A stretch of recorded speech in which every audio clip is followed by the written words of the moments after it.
Hello and welcome to a brand new episode of Mind Over Money, a show where we talk on ways on how meditation, yoga, and behavioral science can help you become a better and a more efficient trader, investor, as well as a better human being. Well, my name is Kshitiz Mahajan, and today we have with us a very special guest, Kshitiz Mahajan, who is the CEO of Complete Circle Wealth. Now, he has over 20 years of experience in financial markets. Kshitiz started Complete Circle Capital, a flagship wealth management company that offers innovative solutions to match the unique needs of portfolio management services.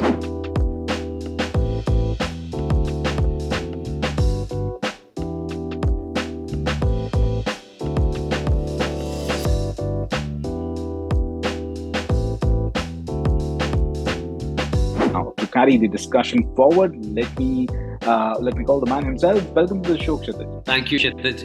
It's like Kshitiz talking to Kshitiz. So thank you very much.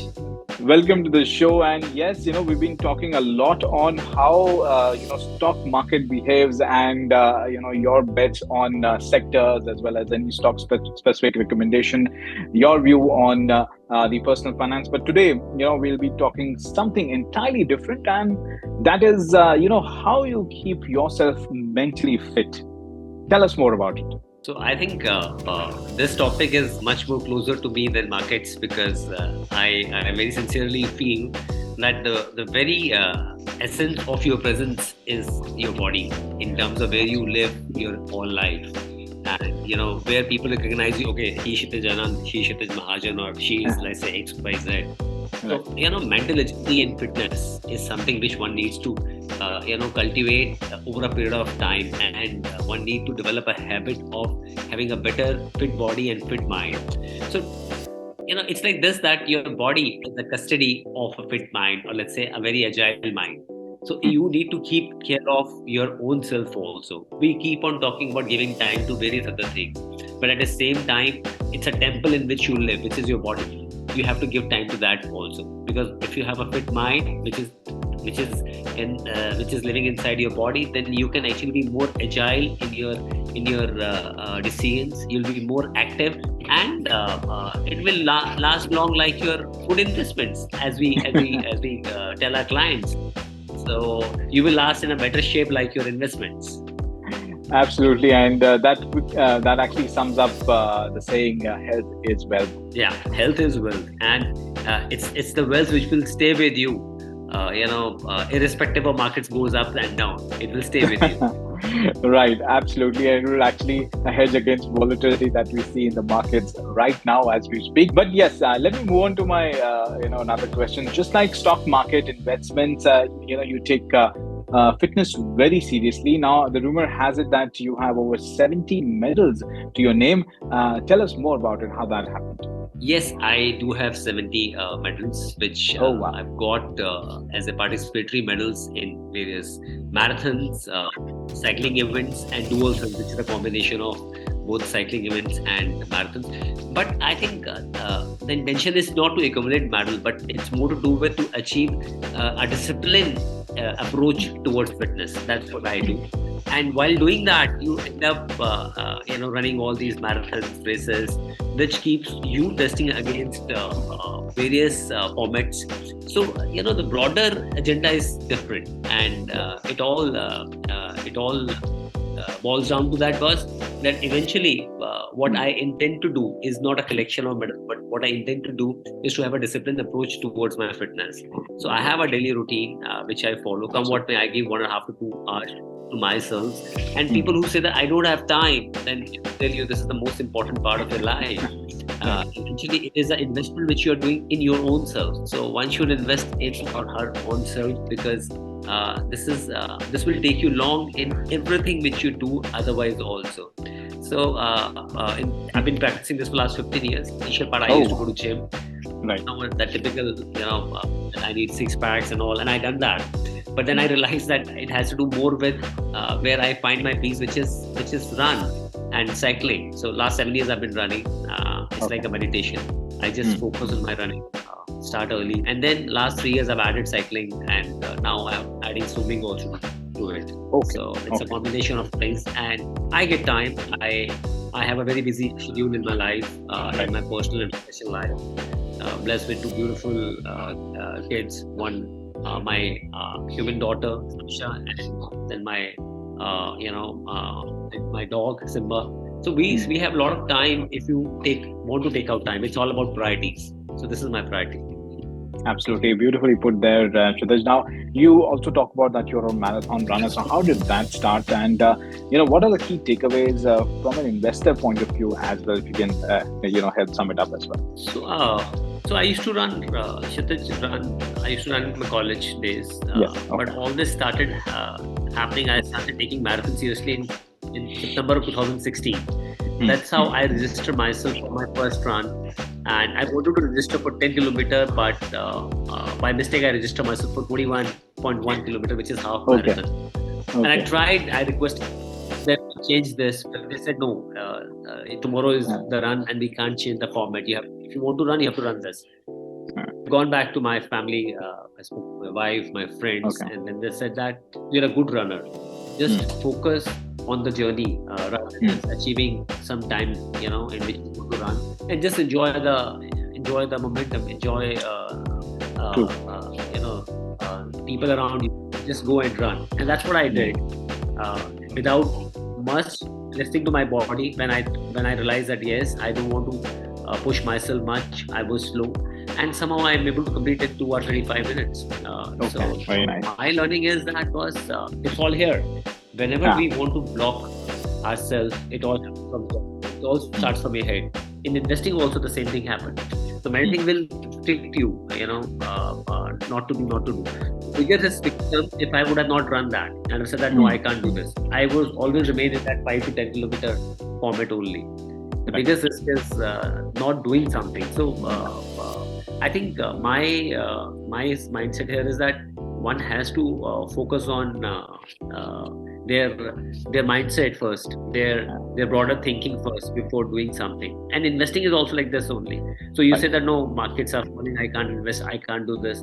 So many people say investing in equity is risky. I say investing not in equity is much more risky than anything else. Right. So if you're not in equity, then it's the biggest risk because other assets will not be able to give you inflation beating returns also. Maybe real estate is one which can give you inflation beating returns all over a period of time, 8-9%. But yes, you have to take that plunge somewhere. A calculated risk, I must say, which you need to take. And if you are there for long, if you have practiced hard, then there is no calculated risk. Then it's very much there that you'll achieve what you want to achieve.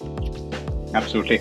Now, tell us about your longest run as well. Challenges, opportunities, as well as difficulties that you must have faced around about that time. And can we say that it is the same as the long-term investing for the investor? This is a very beautiful question which you asked because I can correlate with long-term investors who starts at the peak of the market.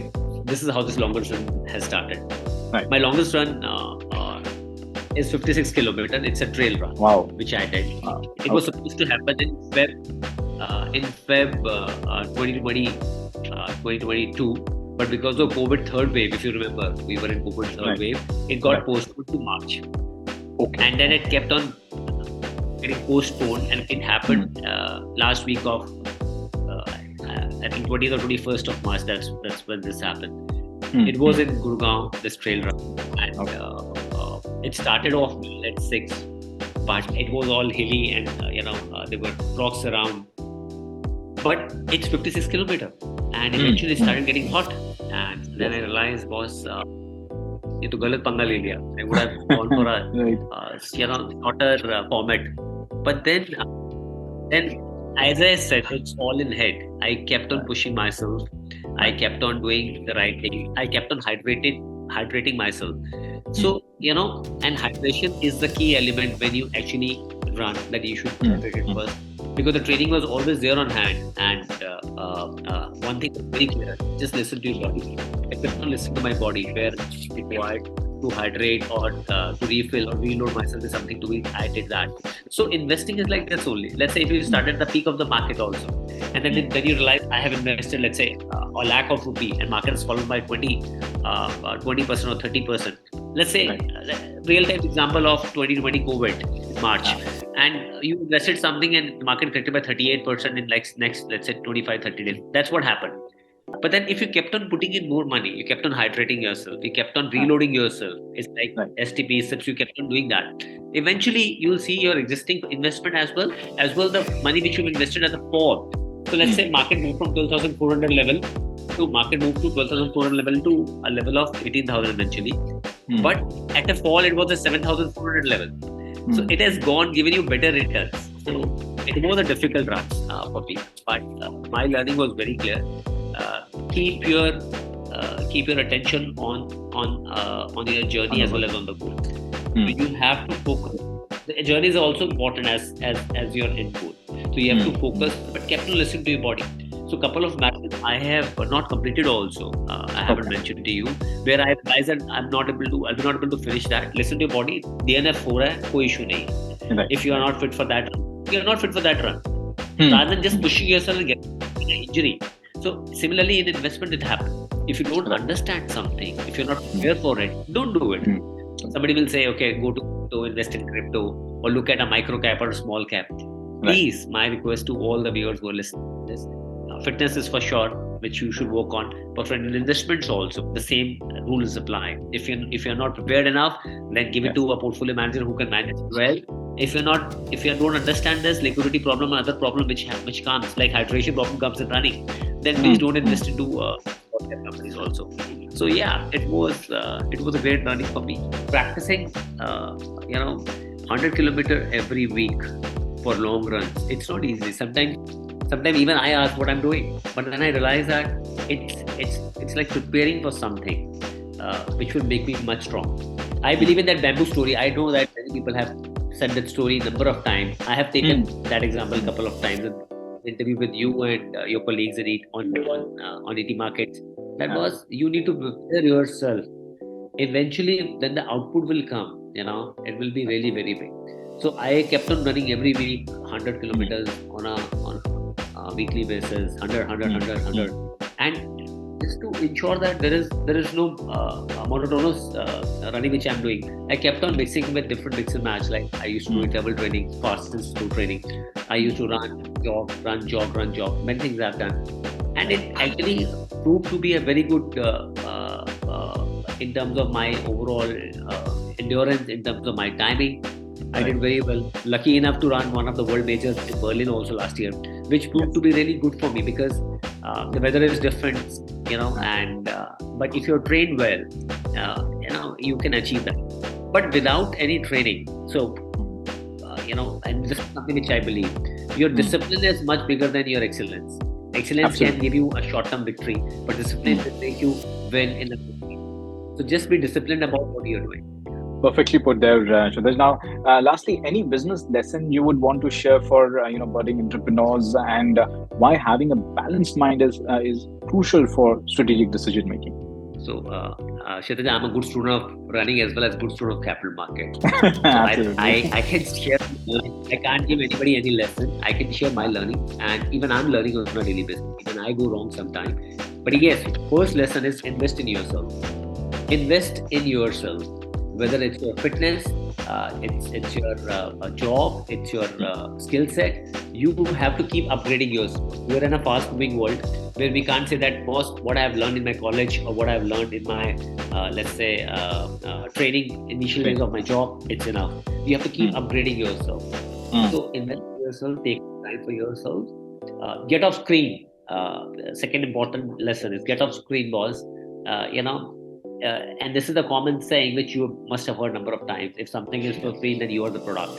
So get off screen, limit your screen, watch yourself, what you are watching, what you are doing. Third important point is that never rush to get results. You need to understand Rome was not built in a day. You have to give time. You have to invest your time. You have to be disciplined enough. Maybe a small success in a small stint will push you that yes, you can do. But believe me, when it comes to a bigger task, it's about training, and keep learning. When you're open to learning, when you're open to listening, then a lot of information will flow to you. But then you are trained enough to filter out what information to take and what information not to take. So this is what it works in investment as well as in fitness also. Another important part is that listen to your body. Right. Listen to your mind, listen to your body. And believe me, sixth sense does exist. I am no one to talk about sixth sense here, but I'm saying that you'll get a message, get a notification, like your mobile notification about something which you're doing right or wrong. So if you are agile enough, if your mind is agile, if you are fit, that notification will come quite often, which will make you do the right things for the next. You need to work on that. Another important point, look at your eating habits. Please, I'm not a dietitian here, but believe me, good food will give you a long life, healthy life, as well as a very, very good mind also. So eating habits is equally important, and above all, a good sleep and a happy mind and happy soul will have a better life. So there'll be a lot of things which you want to do and you're not able to do, which is fine. Somebody will watching this and say, I can't do running. Fine, don't do running. Do meditation. Do something which will break you from that monotonous routine of what you've been doing all your life. And there's never late to start. It's never late to start. You can start. I know a lot of people who have taken running or cycling or swimming as their hobbies after 50s, 60s also. I feel so good when I meet them and I see that, boss, body will give you again and again opportunity to get in better shape, but you have to encash that, and you will feel good. If you look good, you feel good. So I think just get out of the bed and go for training. For my long runs, I used to wake up I'll start waking up at 3 in the morning, because you can't run after 7 in Delhi. One has to wake up early and start doing the training part. So that's my submission here. I think the journey is equally important, irrespective of what goal you're targeting, whether you achieve or not, but you should enjoy the journey also. Absolutely enjoy the journey, and inspirational story coming from you, Kshitiz. And well, on that note, thank you so much for your time, and that's for now. But do stay logged on to eatingmarkets.com for more on news, business, and economy. Again, thank you so much for your time, Kshitiz. Thank you very much.